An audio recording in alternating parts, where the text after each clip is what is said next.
Alright, we are here stuck guys. Just now. Look at ano yung battery, lowbat na. Yan.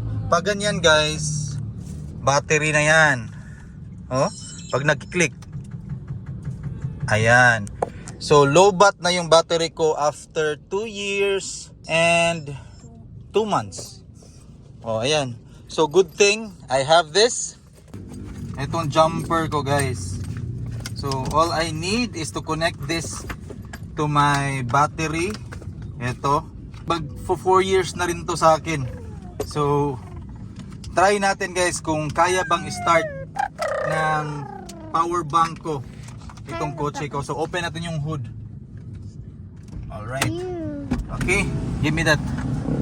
So ito guys, all we need to do, i-connect natin tong red sa red. Then black yung black. So first is you connect the black. Kasi protocol daw yan, negative first. And then yun.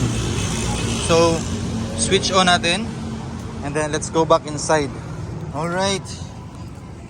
Na-on siya? Or as is na siya? Off ko ulit. And then on. So ayun, nakakabit na yung ano natin, starter or jump starter.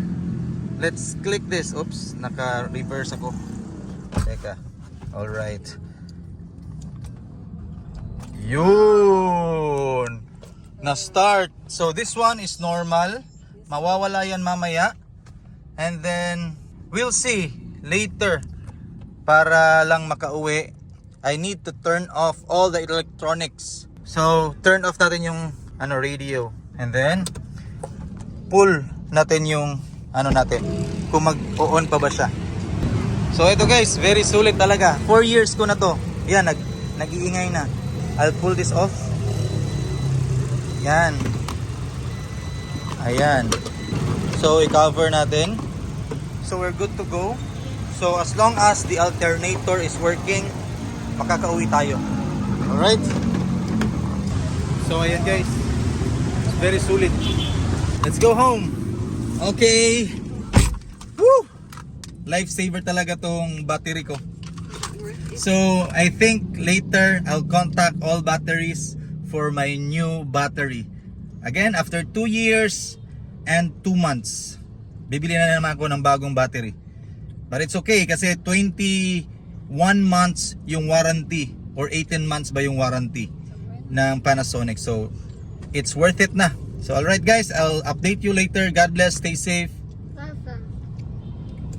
Be safe. Alright.